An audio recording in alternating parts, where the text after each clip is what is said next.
can't even see how fast it's going. It's going so fast. It's going so fast, it looks like it's going slow.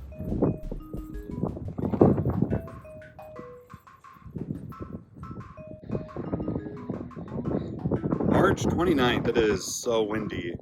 I am guessing I will need to do a voiceover. We've got up to 40-mile-per-hour gusts, and that greenhouse sure does shudder. I'm glad I have it tied down. I got an email last night saying my 10 chestnut trees are coming, so I pre-dug my holes. And here where we have so much clay, and there's a hole in the fence right there. You can see here's the main hole for the tree. I'll probably have to dig it bigger. And then I dig a drainage canal downhill. And I found that the trees really like that, so they're not sitting in a bathtub of water. If the tree decides it wants more water, it can send a root down there, and that less packed earth will have more water in it. So this lets the tree regulate a little bit. I was trying to plant these at 40-inch center, 40-foot center. So I have one here, I have one right there, that mound, and I have one past this post. So let's go take a look. Little bit of green grass coming up. Some strawberries are coming up. Dandelions are starting to poke their heads up. This soil was much softer. Poured some water in to get it going. Green grass there. I'll dig another downhill spot for this. And this one, doing a bit of an experiment. Look at the size. The mushroom is huge. Look at this thing. That is a puffball mushroom, or what's left of one.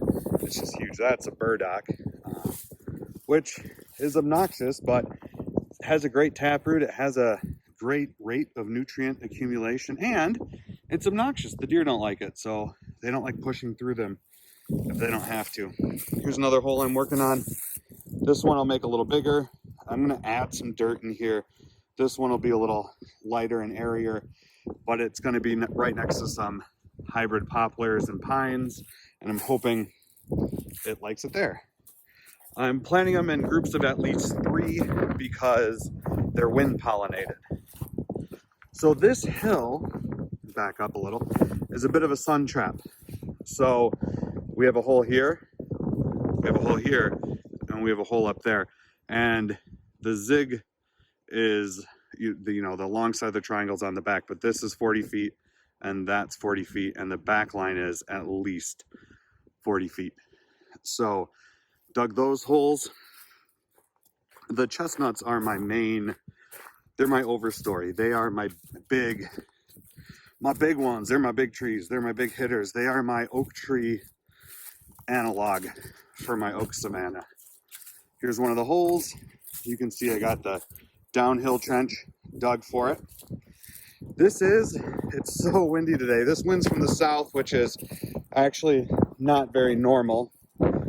These are pine trees that I picked up from areas in my woods where they're growing too thick, and I thinned them out.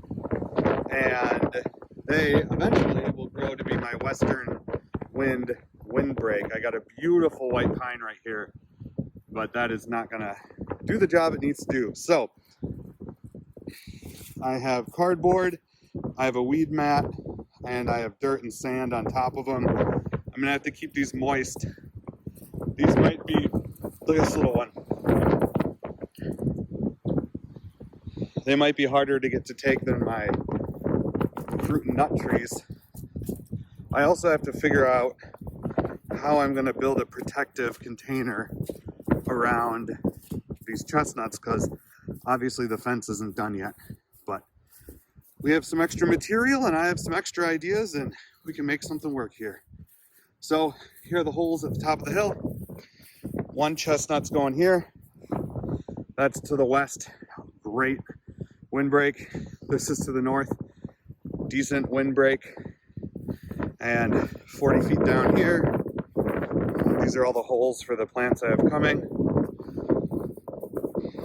40 feet down here. Got another hole. This one was partially frozen, so I couldn't dig it as big as I want, but that spruce is protecting immediately north, and that spruce is protecting west. I'm gonna plant a few more pine trees in here, cut back a little bit of the milkweed and wild raspberry, and try and find some baby pines and help them along. Up here on the high hill, here's spot number 3. This one's again 40 feet. We're just on the north side of this crest. So here's the hill, but that will give quite a bit of protection. And this is down a little. So the cold is gonna head downhill. The cold air is more dense. Again, to the west, pretty good windbreak right there. To the north, pretty good windbreak.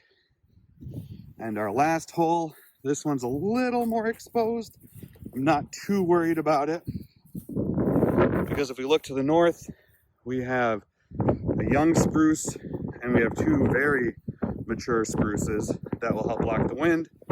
And to the west, we have quite a bit of hills too, or quite a bit of trees. And then behind that tree, that set of trees, there's actually even more trees. So that's what I was doing today. Got 4 plants for a windbreak done, dug all my holes because the ground is workable. I have a few more holes to finish up here on this grid for the 6-foot spacing. And I have a lot of honey locust seeds coming that I'm going to direct seed and try to get them to grow like weeds and use them as posts in hopefully the next, within a year or 2. So that's it. That's the update. Experimenting with lettuce. I got all my tomatoes to germinate. None of my peppers have come up yet, so we will keep working on those. And yeah, obviously I have to tidy up this fence a little bit. Over here, this area is going to be for squashes. I'm going to do some interplantings of nitrogen fixing plants. I'm going to get some beans and peas, some more clover up here for in between my gooseberries and currants. But everything's looking pretty good. Feeling good about it. These are obviously on my east-west. For my understory, my trees are going to be north-south. It makes sense in my head when I think of it, and it will make sense when you look at it on a grid. But there you have it. It's looking good. It's unseasonably windy and unseasonably warm, and yeah, hopefully we can start producing food here.